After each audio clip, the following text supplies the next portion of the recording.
And here we come upon what is apparently a paradox of the most disconcerting order. For the book of the law, anticipating the most subtle of recent mathematical conceptions, that of the greatest genius of this generation, makes the unit of existence consist in an event, an act of marriage between knew it and had it, that is, the fulfillment of a certain point of view, and is not the procession of events the very conditions of sorrow as opposed to the perfection of pure existence? That is the old philosophy, a tangle of false words we see more clearly. Thus, each event is an act of love, and so generates joy. All existence is composed solely of such events. But how comes it then that there should be even an illusion of sorrow? Here we come. Simply enough, by taking a partial and imperfect vision. An example, in the human body, each cell is perfect, and the man is in good health. But should we choose to regard almost any portion of the machine which sustains him, there will appear various decompositions and the like, which might well be taken to imply the most tragic events. And this would inevitably be the case had we never at any time seen the man as a whole, and understood the necessity of the diverse processes of nature which combine to make life. Addendum. Furthermore, to the normal or dualistic consciousness, it is precisely the shadows which pass and are done, which constitute perceptibility. What man sees is in fact just that which obstructs the rays of light.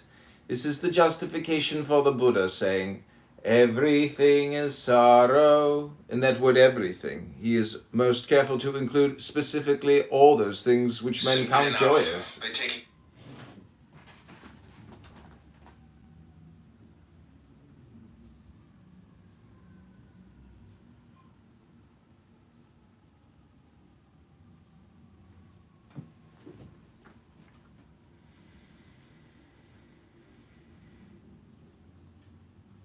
This is the justification for the Buddha saying everything is sorrow. In that word everything, he is most careful to include specifically all those things which men count joyous. And this is not really a paradox, for to him all reactions which produce consciousness are ultimately sorrowful, and as being disturbances of the perfection of peace, or if you prefer it, as obstructions to the free flow of energy. Joy and sorrow are thus to him relative terms, subdivisions of one great sorrow, which is manifestation. We need not trouble to contest this view. Indeed, the shadows of which our book speaks are those interferences with light caused by the partiality of our apprehension. The whole is infinite perfection, and so is each unit thereof. To transcend the trance of sorrow, it is thus sufficient to cancel the subject of the contemplation by marrying it to its equal and opposite in imagination. We may also pursue the justification.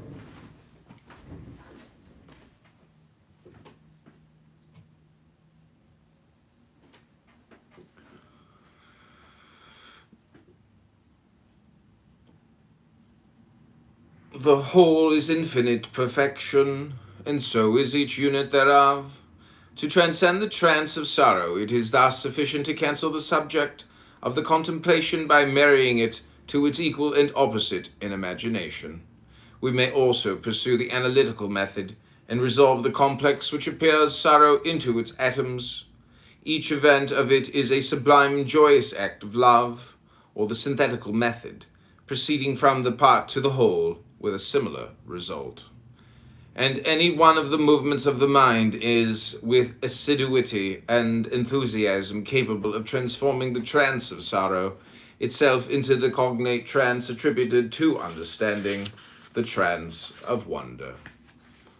A little more than kin and less than kind are the trance of sorrow and the vision of the machinery of the universe, and this latter being the technical aspect of the apprehension of the law of change.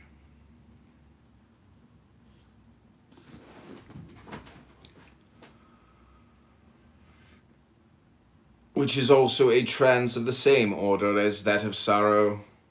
Now, one mode of victory over all these is the trance of indifference, in which one stands aloof from the whole matter, but it is only one mode, and in the generally known form, full of falsehood and imperfection. For to stand aloof is to affirm duality, which is itself the root of sorrow. To obtain the highest, one must unite oneself with all things, partake of all as a true sacrament, and this motion leads to the trance of wonder. It is written, "The fear of the Lord is the beginning of wisdom." Here the predicate refers to the opening of the grade of Magus, but the subject duly translated reads the wondering at tetragrammaton, and so refers to this trance. For herein one is wholly identified, which is also a For herein one is wholly identified with the universe in its dynamic aspect, and the first synthesis of the understanding thereof is this amazement at the fitness and necessity of the entire mechanism, for given the formula of manifestation, the need to conceive and perceive perfection by means of the symbolism of imperfection, the actual process of ideation becomes apodictic. A right is for the least instructed of the little children of the light. The trance of wonder arises naturally. It is the first movement of the mind. From the final phrase of the oath of a master of the temple, I will interpret every phenomenon as a particular dealing of God with my soul. For immediately the understanding illuminates the darkness of knowledge. Every fact appears in its true guise miraculous. For it is so, then, how marvelous that it should so be in all trances of importance, and most especially in this. The postulant should have acquired the greatest possible knowledge and understanding of the universe, properly so called. His rational mind should have been trained thoroughly in intellectual apprehension. That is, he should be familiar with all science. This is evidently impossible on the face of it, but he should aspire to the closest approximation to perfect adeptship in this matter. The method most possible is to make a detached study of some chosen branch of one science, and a general study of epistemology. Then by analogy, fortified by contemplation, a certain inner apprehension of the unity of nature may grow up in the mind, one which will not be unduly presumptuous and misleading.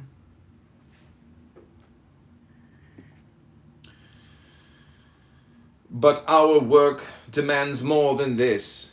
The neshama, or intuitive mind, must also be furnished with knowledge and understanding of those planes of nature which are inaccessible to the untrained sense.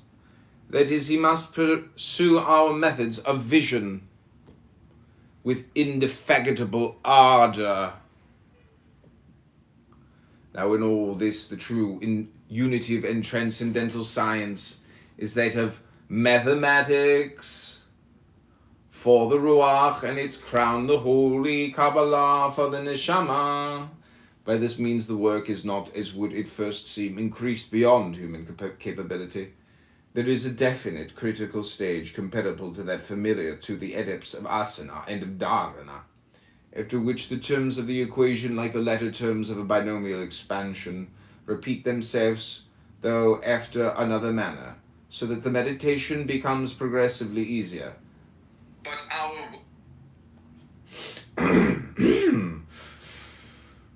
the postulant, so to speak, finds himself at home. The added knowledge is no longer a burden to the mind. He is able to throw off the gross facts which present themselves as complications, and to apprehend their essence in simplicity. He has, in fact, succeeded in developing a higher function of the mind. The process is similar to that which occurs in ordinary study of a science, when one, by grasping the nature of a general law underlying diversity of experience, is able not only to assimilate new facts with ease, but to predict new facts wholly unknown. One may instance the discovery of Neptune from mathematical considerations without optical research, and the description of unknown elements by contemplation of the periodic law. Let it be known that each such step in meditation is itself a motive energy, capable of inducing the trance of wonder. And this trance, like all others, grows in sublimity and splendor with the quantity and quality of the material which is furnished to the mind by the adept. The postulant, so to speak. Those, therefore, who affect to despise profane science are themselves despicable. It is their own incapacity for true thought of any serious kind of vanity and pertness, nay, more also, their own subconsciousness sense of their own shame and idleness, that induces them to build these flimsy fortifications of pretentious ignorance.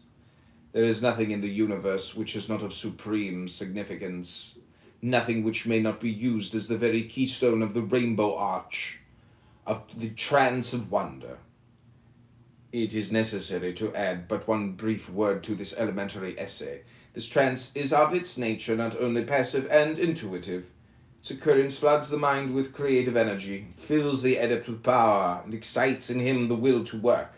It exalts him to the absolutic world in his essence, and in his manifestation to the Briatic. In a very special sense, therefore,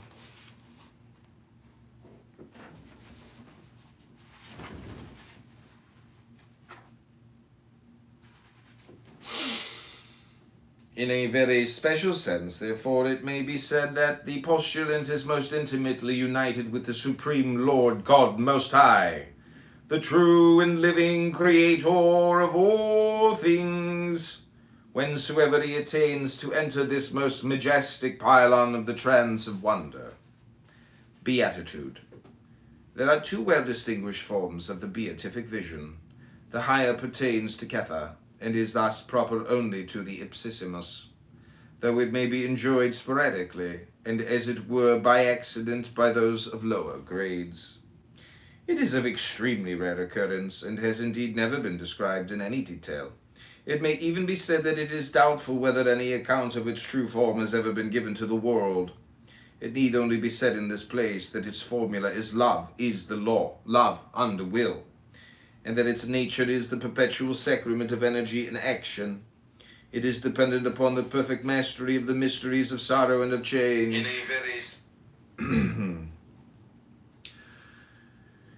It is dependent upon the perfect mastery of the mysteries of sorrow and of change, with thorough identification with that of individuality. Let us then occupy ourselves with the lower form of this vision, so called. It is not technically a vision at all, which pertains to Tifereth, and is thus the natural grace of the minor adept. It may be said at once that those who have attained to higher grades, especially those above the abyss, can hardly return to this vision, for it implies a certain innocence, a certain defect of understanding which is not possible to a master of the temple. Again, the grades of exempt and major adept are too energetic to admit of the balanced quietude of this state. Only in the center of the tree of life, only in the self-poised security of the solar axis, can we expect to find the steady indifference to event which is the basis of the trance, and that onto genius radiance which tinges it with rose and gold.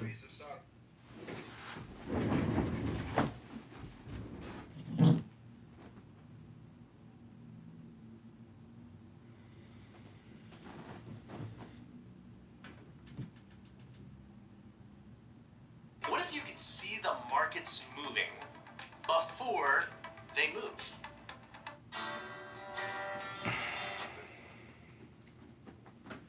But the Zohar actually talks about Ein Sof very little, because what can you say about infinity? The main theme of the Zohar is the romance of God, the union of the male and female, and that brings us to Shekhinah. So what does Shekhinah mean? The word Shekhinah never appears in the Torah. When it first appears in rabbinic literature, it means the dwelling of God, God's dwelling in the world, what we call immanence. For example, the rabbis ask, Why did God appear to Moses in the burning bush? Couldn't God have picked something a little more impressive? A sycamore tree, a cypress tree, a giant redwood? Why some shrub? Why did God appear to Moses in a shrub? To tell you, as it says here, the second quote on the page you have, En makom ba'aretz panui min hashchina. There's no place on earth empty of Shekhinah. This is a beautiful example of what Shekhinah means hundreds of years before the Zohar. The Shekhinah means God's presence in the world. Not just God's presence in the world, B'chol makom shegalu, wherever Israel went in exile, Shekhinah imahem. So Shekhinah is that aspect of God that accompanies the children of Israel. Shekhinah fills the world, but Shekhinah is specifically God's intimacy with the people. Now this is interesting. Who's the author of this statement? B'chol makom shegalu, Shekhinah imahem. It's Rabbi Akiva. Who is Rabbi Akiva? The teacher of Rabbi Shimon. This idea is in the Talmud, in the Midrash, but is central to the Zohar. The Zohar hundreds and hundreds of times talks about Shekhinah being in exile. So you could say one of the most central ideas in the entire Zohar goes back to the real Rabbi Shimon and his teacher Rabbi Akiva. The next quote is very interesting. Happy are the righteous, asher hema tzadikim, for they cause Shekhinah to dwell on earth. Now that's strange. Shekhinah is on earth. Shekhinah means God's presence in the world. Why would anyone need to cause Shekhinah to dwell on earth? Shekhinah is on earth. And yet it's the righteous who could say that actualize the potential of Shekhinah. This really later becomes a very central idea in Kabbalah. God needs us. God is somehow incomplete without the human being. We actualize the divine potential.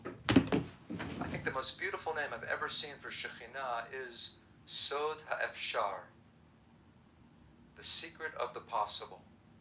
That's a name for Shekhinah. It's not in the Zohar. It's not in any famous Kabbalistic text. There's one 14th century Kabbalist, the grandson of the Ramban, a man named David ben Yehuda Chassid. He calls Shekhinah Sod HaEfshar, the secret of the possible. And I think that's really behind this statement here. Happy are the righteous, for they cause Shekhinah to dwell on earth. Shekhinah is already here, but Shekhinah is potentially here. It's up to us to actualize that divine potential by how we live our lives, by what we discover within our consciousness, by how we act out that discovery day by day.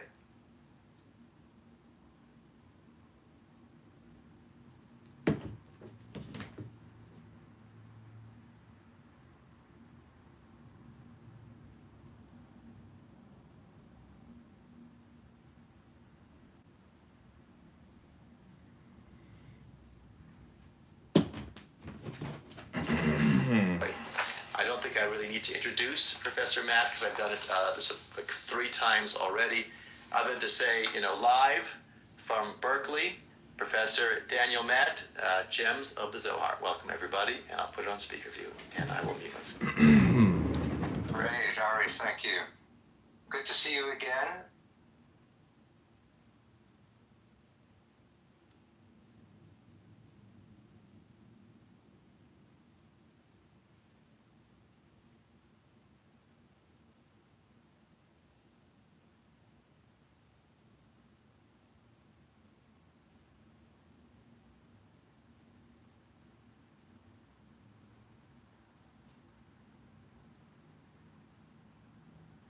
Okay, this is going to be my last round of reading from Little Essays Toward Truth. I hope you're enjoying this, Dr. Ben, Dr. Ebb.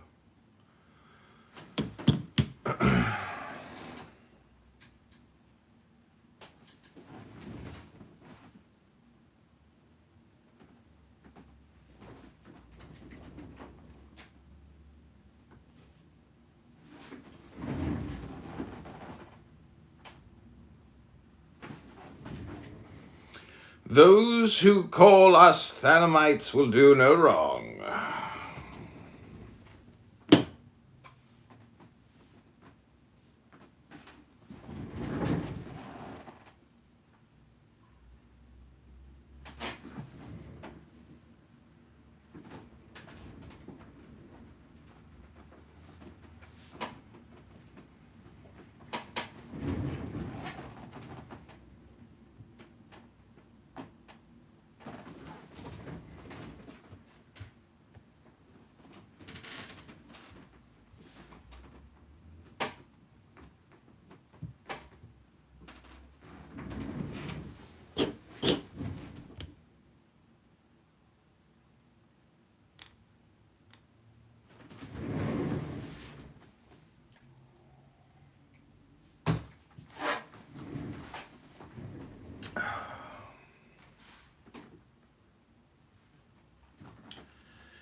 Only in the center of the tree of life, only in the self-poised security of the solar axis, can we expect to find the steady indifference to event which is the basis of the trance, and that ontogenious radiance which tinges it with rose and gold.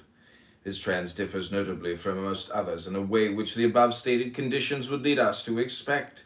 It is, psychologically, a state, as opposed to an action or an event.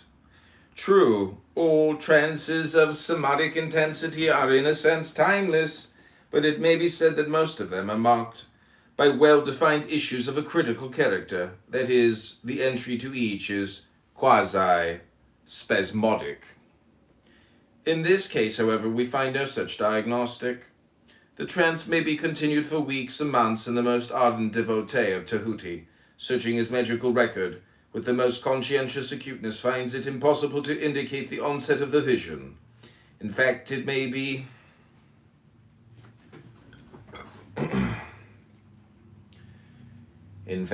be surmised that the vision arises not from any given action, but rather from a subtle suspension of action. The conflict of events has ended happily in a state of serenely perfect balance, in which, though energy continues to manifestation, its issues have become without significance. We may compare the condition with the return of health of a fever-stricken man. The alternation of pyrexia and subnormal temperatures has subsided. He forgets gradually to consult the thermometer at the accustomed intervals, becoming absorbed instinctively in his regular pursuits. At the same time, he is no longer aware of the hot and cold spells, but half consciously of the quiet glow of health. Similarly, in this vision, all conscious magical effort ceases. Although the practices are continued with all customary diligence, and the whole of the adept's impressions, internal as external, are suffused with the glow of beauty and delight, the state is in many respects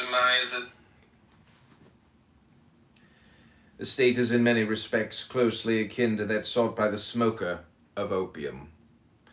But it is natural and requires no artificial regulation. It will appear from the foregoing that nothing could be more absurd than to attempt to give instructions for the attainment of the state.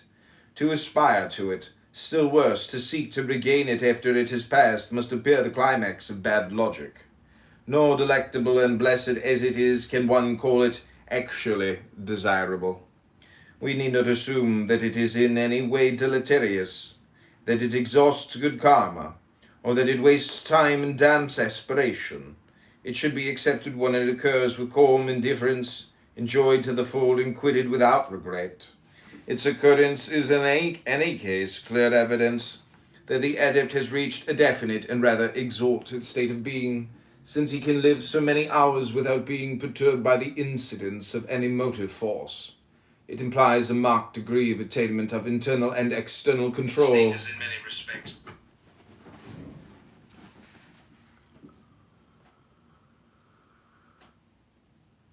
It implies a marked degree of attainment of internal and external control. It proves the possibility of perfect repose in the midst of the greatest activity, and thus indicates the solution of the ultimate problem of philosophy, the proem to the conquest of the three characteristics. It should encourage the adept in his aspiration by heartening him to confront the appalling postulate of the abyss. It should serve him as refreshment and nourishment. It should assure him of the possibility of perfection in the greater work by demonstrating its existence as a crown to the less.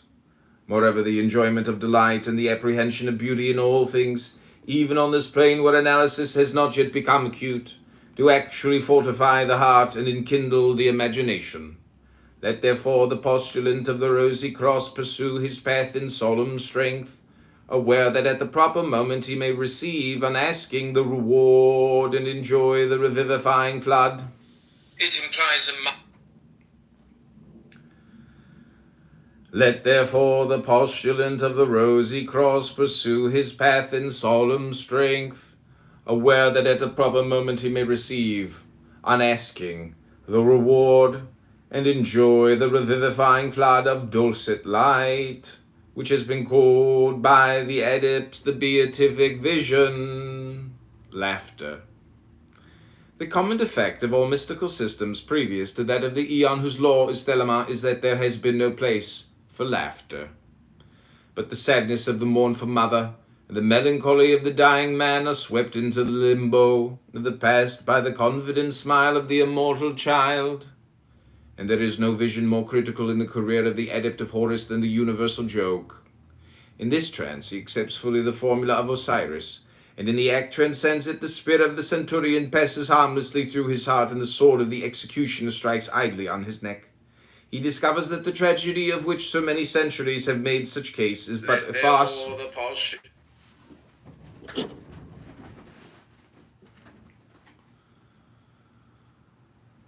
In this trance he accepts fully the formula of Osiris, and in the act transcends it. The spear of the centurion passes harmlessly through his heart, and the sword of the executioner strikes idly on his neck. He discovers that the tragedy of which so many centuries have made such case is but a farce for children's pleasure. Punch is knocked down only to get up grinning with his gay "Rooty-toot-toot! Here we are again!" Judy the Beadle, the Hangman, and the Devil are merely the companions of his playtime. So since, after all, the facts which he thought tragic are real enough, the essence of his solution is that they are not true. As he thought of himself, they are just one set of phenomena, as interesting and as fatuously impotent to affect him as any other set. His personal grief was due to his passionate insistence on contemplating one insignificant congeries of events as if it were the sole reality and importance in the infinite mass of manifestation. In this trance he accepts fully the It is thus that the perception of the universal joke leads directly to the understanding of the idea of self as conterminous with the universe, and at the same time one with it, creator of it, and aloof from it, which triune state is, as is well known, one of the most necessary stages of samadhi. It is the culmination of one of the two most important chapters of the Bhagavad Gita. There is a further merit in this matter. In the idea of laughter is inherent that of cruelty, as has been shown by many philosophers, and this is doubtless why it has been excluded by the mystic schools of pity-mongers from the dull curricula. The only answer is to shrug the shoulders in humorous contempt. For on this rock and no other have all their brave barks foundered one by one amid the ocean. Nature is full of cruelty. It is thus that the Nature is full of cruelty. Its highest points of joy and victory are marked by laughter. It is the true physiological explosion and relaxation of attention which produces it. Notably, such drugs as cannabis indica and anhelonium lewini, which do actually loosen the girders of the soul which give her breathing, cause immediate laughter as one of their most characteristic effects. Oh, the huge, wholesome contempt for the limiting self which springs from the sense of gargantuan disproportion perceived in this laughter. Truly it slays, with jolliest cannibal revels, that sour, black-coated missionary, the serious ego, and plumps him into the pot. Tee-hee! The voice of civilization, the messenger of the white man's god. Bubble, bubble, bubble. Throw in another handful of sage, brother, and the sweet-smelling smoke rises and veils with exquisite shy seduction. Nature is full of cruelty, its highest points of joy and victory. Throw in another handful of sage, brother, and the sweet-smelling smoke rises and veils with exquisite shy seduction the shameless bodies of the stars. Beyond all this for practical value, since the signpost at every turn of the path of the wise reads, "Danger!" It's springing directly from it by virtue of this very slaying of the ego, is the use of laughter as a safeguard of sanity. How easy for the charlatans of oratory to seduce the simple enthusiasm of the soul. What help have we unless we have the wit to know them as ridiculous? There is no limit to the abyss of idiocy wherein the quacks would plunge us. Our only saving reflex is the automatic joke of the sense of humor. Robert Browning was not far from the kingdom of God when he wrote, "Rejoice that man is hurled from change to change, unceasingly his soul's wings never furled." Throw in. His soul's wings never furled, and there is, after all, but little salt in the snare of Juvenal's Sater est cum dicit Horatius evohe. For it is yet to be recorded that any man brought aid or comfort to his fellow by moping. No, the universal joke, though it be not a true trance, is most assuredly a means of grace, and so often proves the chief ingredient of the universal solvent.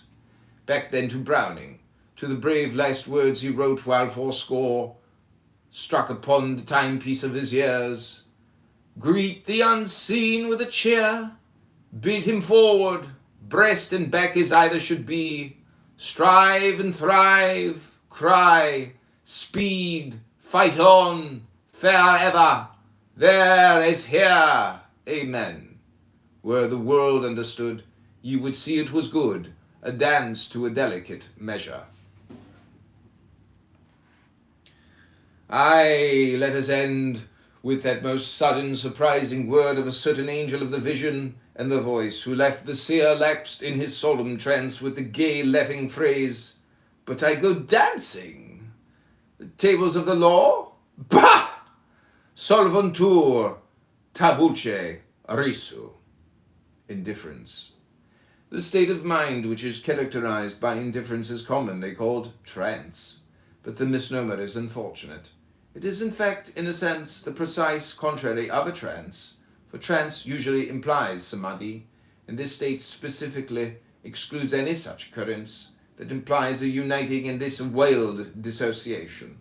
Yet there is nothing herein to suggest necessarily any practice of the Black Brothers, for it is not properly speaking an attainment, but rather a convenient attitude, and it is one of the very greatest practical importance and use. One cannot remain indefinitely in any samadhi. Aye, let us end with that most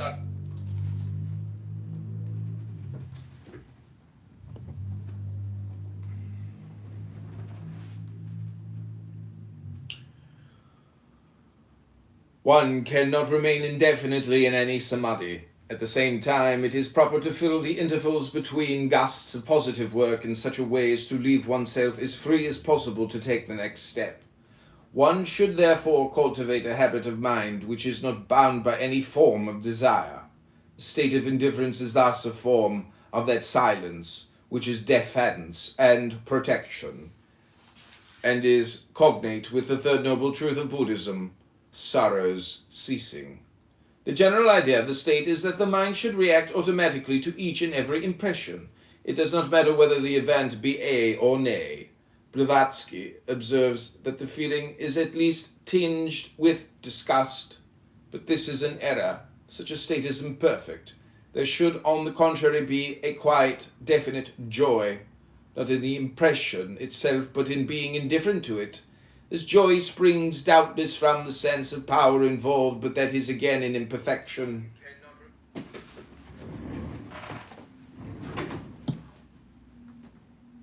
Okay, that concludes my reading for this morning.